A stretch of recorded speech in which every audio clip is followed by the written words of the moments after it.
if you hosting your own That's my TV favorite. show, did you ever feel like I'm the man at all growing up, or were you humble always? Always. No. This humble shit. Don't just smile fool you. I am the shit. No, no. Yes. No, no. I mean, you know, I had a mama to beat your ass. There wasn't no timeouts from where I'm from. She beat the humble right into your ass. I had a sister that kept me humble. You know what I'm talking about? There wasn't no all this shit now. We trying to think, well, you got to think what if you think about it. Yeah, yeah. All right, nigga. But no, but yeah. And again, now with me too, different than my brother, not to say, you know, anything negative in that regard. I didn't really kick it with Hollywood folk. You know what I'm saying? Which was, it was good for me to keep me grounded in that regard. I just didn't relate to them. You know, a lot of people attribute it to that all my family's from New York, but I'm a West Coaster. But, you know, people say, damn, you seem more down to earth than the typical West Coast. Hollywood is fake. It's this and that. And I'm like, I know, I've been meeting the motherfuckers. And they invite me over here. I'm not going to know, nigga, I'll be at the house. Oh, I got people already. I got niggas that I grew up with that I know that, you know what I mean? I can trust. I'm not going to make a new friend. And now how am I going to trust you? Like, nah, but that's how I thought at 10, 11, 12. Like, these sound like some words of wisdom for now. But nah, growing up, you know, I went to a regular high school, never went to private, nothing. You know, even if I could afford it, it was not, high school, North Hollywood High School. Niggas was bust in, and that's when I realized, niggas, we over here. Oh, the white cast is all right, cool. But I'm still doing drama. I've got drama class and all that. And I went to class with them. But I went to lunch with us. You know what I'm talking about? So that's why you get that realness about you. Yeah, I surrounded myself with that. Sometimes it went too far, and then you see the news flash when I'm caught with guns in my car and all that madness for a whole day. What the fuck was you thinking? I like, yeah, they say, yeah, nigga, you tripping. You gotta have a stash spot. Why the fuck did you not have a stash spot with all that goddamn money? They should not know you had guns in the. I mean, you shouldn't have guns on you. So are you really like your character from Baby Boy then, Sweet Pea? Are you really like him? Cause you put your drawers in the middle, boy. What it is. What people have to understand. I mean, I'm being honest and truthful because it is what it is. But I mean, I know I got my fans watching, so I put you put on a little bit. I mean, when I cut this off, I'll probably unbutton and go, but I'm still the same nigga. You know what I mean? I still. You know, I get mad like everybody get mad. You know what I mean? I'm a Libra. I got scales. I bounce, but I know. Oh, you a Libra? I'm a Libra. So if shit is going one way, I don't stay mad. I don't stay in that. Y'all crazy. Huh? Y'all Libra. But what the crazy is, the 5150 is, we can be happy one minute and mad the next. That's what it is. But it's only because it take a lot to piss us off, but when we pissed off, now we pissed off. But for me, I don't like being pissed off. I think I'm a different type of fucking Libras. I don't like, some niggas like, oh, he's a Libra, he's mad now. He's probably gonna be mad all night. No, nigga, I want to get off of that, you know? So then when I do go off the handle, they be like, oh shit, here come Baby Boy. Damn, he nigga don't let the Baby Boy out. And I'm like, nigga, that's not, you know. Even with Baby Boy, I had to bring it in. I was talking about, you know, having to reel it in. Yeah. So when I was auditioning for it, I was raw. But once I got the part and we were going through the rehearsals, John was like, you know, the shit was great and all what you're doing. But him and OG Big Cat from 6-0 Crip, they told me, they said, listen, bro, what you need to do, you have the look, but all that yelling and hollering and shit ain't gonna get it done. That's not the nigga that you worry about. It's that quiet motherfucker that look crazy. You have the look, so shut the fuck up. Learn to just. So every time I said something, it was like, because I've been holding this shit in, you know what I mean? And it was like, he said, before we start this scene, do some push-ups, jump up and down, get your heart rate. I want your shit going before I say action. And the first scene I shot was the one in the garage where I said I need to be saved. And the nigga looked like he was already fucking pissed about to explode. And that's kind of the tempo for the whole film for me.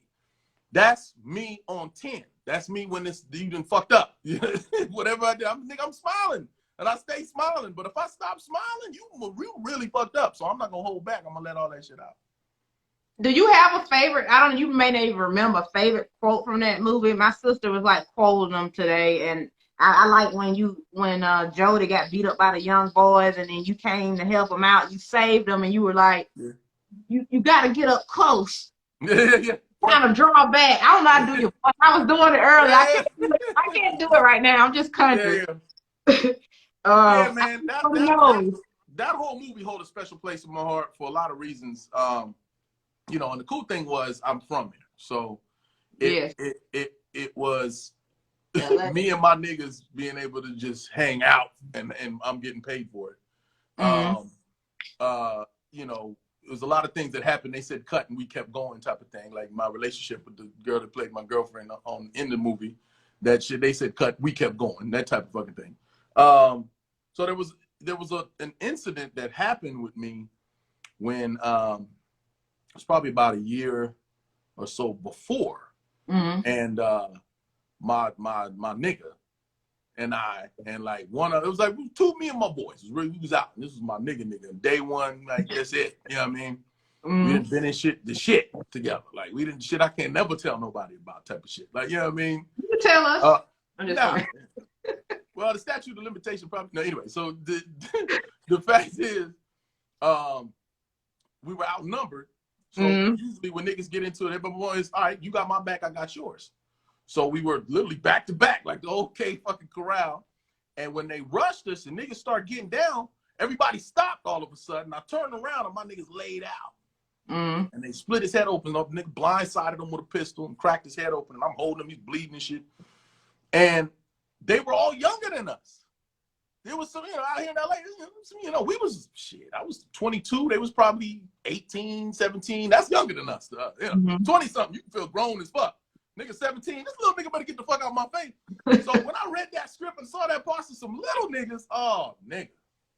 Because I never got redemption. There was no retaliating. My nigga was bleeding out. It was get him to the hospital, hope he survived. And then God took care of the situation. One nigga locked up, other nigga gone, other nigga gone. Like, shit just kind of happened. Even if I was like, yeah, all right, we're going to find them niggas and ride, it was taken care of. So to me, it was just always just kind of nagging, eating at me. And when I was able to release it in that scene, whoo, when I read the script, when John Singleton sent it to me, I was just like, nigga, how did you know? How did you know that a nigga like me could even come anywhere near pulling this the fuck off? I didn't just audition and then he just, oh, who are you? Oh, good luck, nigga. No, he called me on the phone. He called my mom first because she's my manager. She's always been my momager since I was younger. And he said to her, I made one of your sons a movie star. I want to make the other one a movie star now. Can I get his phone number? She's like, you're damn right. 818. Right.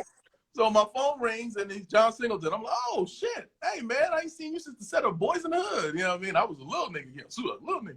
He's like, look, man, I saw you in this movie called Freedom Song. Now here's something fun. Y'all want to go look up Freedom Song on TNT. It was a TNT original movie. Myself, Jason Weaver, a bunch of cats are in this. You're gonna go, oh shit, when did they do this movie? And my head is close. It's not shaved, but it's low because I was fresh off the, Smart Guy said. So it looked like us two from Smart Guy, but we got suits on, and it's about the first sit-ins in Mississippi. You know what I mean? So when we were sitting down at the lunch counter and we were trying to get arrested, and that was the first time I did like a serious role. He said, you just made one look at the lunch counter. I said, you gonna be that guy. And I said, what the? I was like, I was in that movie for, probably like 5 or 6 scenes or whatever. But you telling me that little scene where I didn't even say nothing was the one that you said I should be sweet peas, baby boy? That's all you? He said, yeah, man, I think you got this. So hit the gym and I'll see you in about 3 months. And when you're 22, you can lose 30 pounds in 3 months like it ain't shit. So I, hit the gym, bulked up, showed up with a tank top on, shaved my head and shit, throwing chairs around, and I was raw. And we got it in, man. But the details of the script were just, it's like, how? How the fuck did he was such a visionary and a motivator? Like, you think about all the icons he's created and the A-listers he's created and the people, careers he's started. And he doesn't want the established actor in his film. He wants the rapper or the unknown that he turns into something that he can mold and feel proud of. So he was a master at that, man. Wow, I can't believe we just got a chance to hear that story. That was so awesome. Damn, there's so many questions to ask you. Okay, let me think. Yeah, okay. So you were in Hanging with Mr. Cooper, another favorite of Black people and people in general, but it's a hood. We love that stuff. Hey. How was that show? And you worked with what's her name, Holly Robinson Peete, and I believe her husband, did he help you out on the Wild and Crazy Kids? He would throw. That's true. You talking about Roddy Peete? Yeah, he would throw footballs. That's a good memory on you. What you did? Did you research? I did my research. Yeah. Hanging with Cooper was awesome, man. I mean, I did. So, like, Wild and Crazy Kids was was a Nickelodeon show, which even at the time was like, okay, but it's still Nickelodeon. You know what I mean? Yeah. Hanging with Mr. Cooper was on Channel 7. It was on ABC. Mm. You know what I mean? TGIF.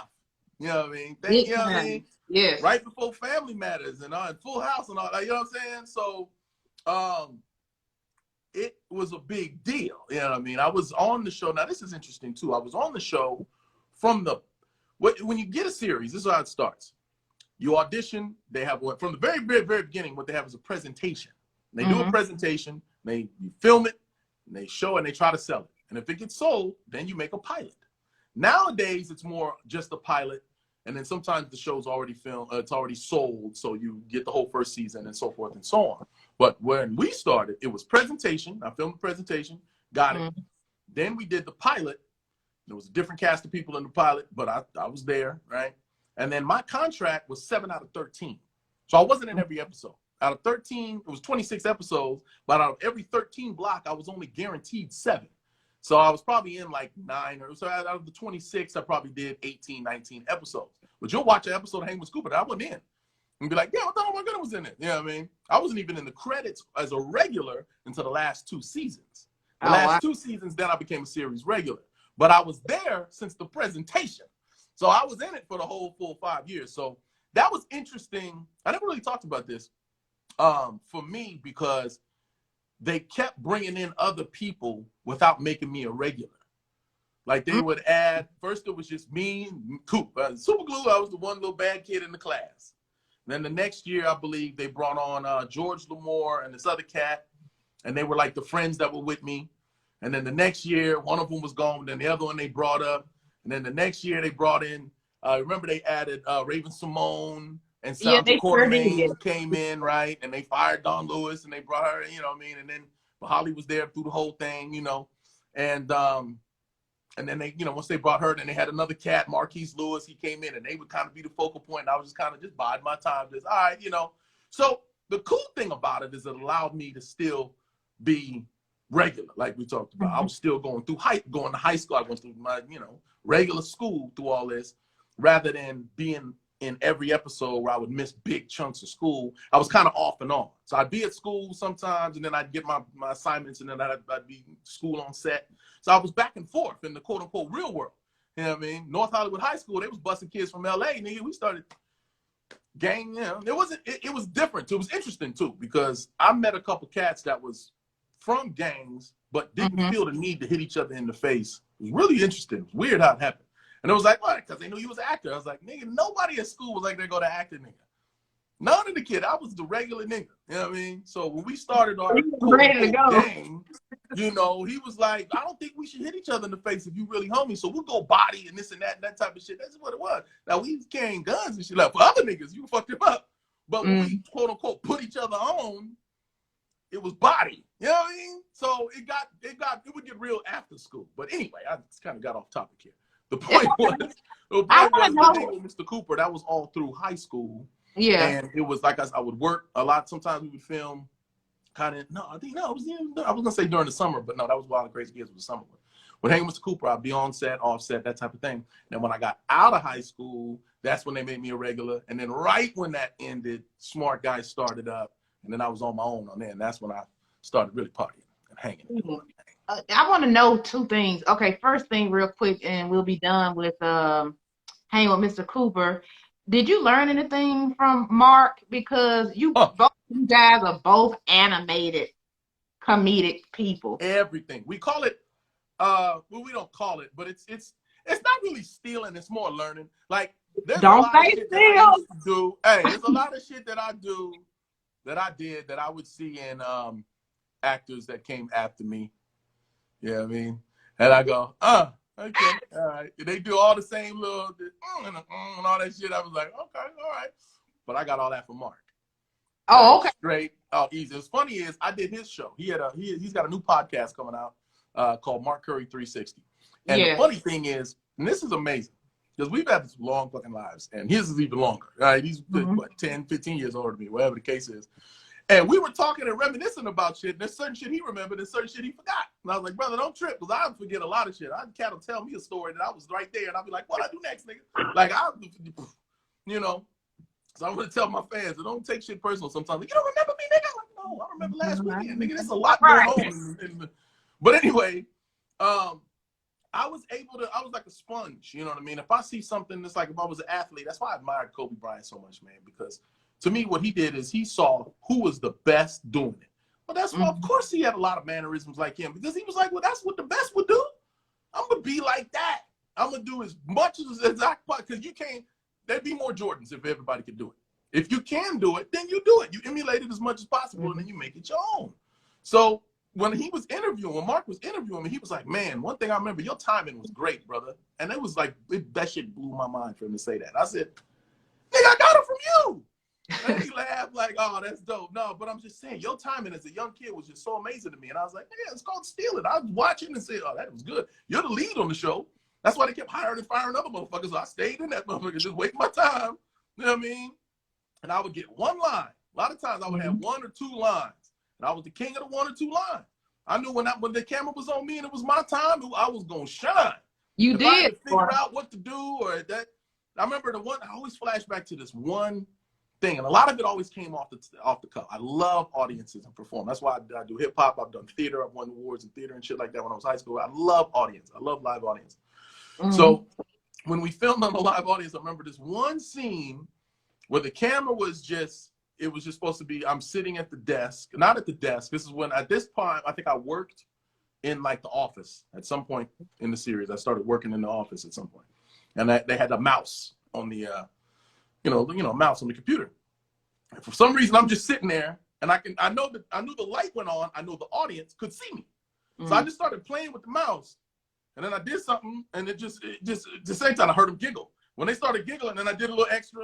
And I did a little moment, and they started laughing some more. And I just started improvising with it. And they were just, the director just saw that shit and was like, wait, hold the cue. We're going to see how long he does this. And I kept doing it. They kept like it. Then they cued the person to come in. Oh, shit. And I jumped, and it just. So those little things just happen. And it was there. It's things that I would feed off like that. But, when he talked about time, I'm just saying, when he blew him out, when he said timing, I was like, you are the one that taught me timing. A lot of little things I do to this day are from him. You know what I mean? It's awesome, man. He wasn't the type of person, all right, man, this is how you need to read this line. And man, you need to do it like this. He didn't do that shit either. He would just do. He would just be. You can either catch up or not. He's like, I'm the lead. I got to do me. I ain't got time to be trying to teach y'all motherfuckers. I got to keep up or not. You know what I mean? So yeah, hanging with Cook was dope. But that was definitely the beginning. So yeah, I definitely learned a lot from him. Look, if I don't do anything else in this interview, I'm going to do this. Okay, let me get ready. Uh-oh. I got to close the door, lock the door. Okay. Wait, I've been waiting for so long to do this, huh? Uh-oh. Get it, girl. I got to act like I'm here by myself. Smart guy. Da-da-da-da-da-da. Smart guy. Hope you don't get it. If you don't get it. Hey. If you don't go ahead and get it, then you're so silly. Smart guy. Hey. Smart guy. I think the beauty of Smart Guy was 2 things that happened with Smart Guy. So in Hang with Mr. Cooper, we were in 5 seasons. In a series, you have the executive producers who are the big dogs. They're the creators, the niggas that provide the money. They're the last call. They're the director here, the producer here, the writers here, yeah. But then there's the executive that says no, nigga, or yes, or I'll talk to the network. We went through about 3 different executive producers. Wow. I've never even heard of that. If there's a problem with the executive producer or something, the show's either over or they're going to replace somebody or whatever the case is. But I don't think Mark had a problem with that. But for whatever reason, they kept leaving or getting fired or whatever it was. But one of the guys that were executive producer started a new series called Smart Guy. And right when we ended, he gave me a call and said, hey, man, check this out. I want you to come be a part of this next show we got. We want you to play the bully, Mo, this tough guy, Mo. And I was like, tough guy? He's like, yeah, but, we'll see where it goes. And if you look at the pilot, my character evolved quickly on that, too. He was the bully, kind of just whatever, had a couple little funny little lines. But then I think they saw potential quickly and said, oh, no, he needs to be the best friend. Because that happens a lot, too. The bully becomes the best friend. You have one good fight, now these niggas is thick as thieves. You know what I mean? And it became Marcus and Mo, and then you know, TJ, and then everybody else. But Tip, at first I was always going to be a regular, but it was going to be to a smaller capacity originally on that. So hats off to him if I was better with names. Like I said, I should have wrote that down. I know how extensively we were going to talk about it. I should have plugged it. It's all good. You gonna gave us so many good stories. You worked with Essence. I always forget her last name, but I just know Atkins. Essence Atkins, yeah. But she got married, so I think it's another name on after that. But yeah. Well, we're gonna call her Essence Atkins for right now. From CN show, what is it, 101? Well, maybe that's another one. Oh, she had another show after that. Yeah, almost said sister. That's terrible. It was she been in a lot of stuff. It wasn't 101, but it was something else. You're right. Yeah, but it was with Rachel from Family Matters. It was the girl. Yep. And the girl from Kraft. No, I seen it. So look, another childhood big actor, Jason Weaver. Like, oh my God, like me and my friend, we had a crush on him growing up. Hey, like, I mean, you worked with him, Todd Mari. How was that working with Jason Weaver? He was one of the biggest kid actors, including you back then. That was my dude, man. He was a little younger than me, so it felt like a little brother because we were just, you know, he was, and I think he'll tell you too, you know, he was younger and he kind of, we clicked, right? But I think I kind of, you know, I would say corrupted, but I had the entourage. Yeah. You know what I mean? But it wasn't that type of entourage like, oh, this guy's just this and this guy gets us in the club. No, these was my niggas I ran with that when shit went down, these are the dudes you want with you type of entourage. So he got along with all of them. So, you know, we would take him out with us. You know what I mean? Whether he was old enough to get in or not at the time, he was with us. You know, we would go to Vegas every other weekend and come.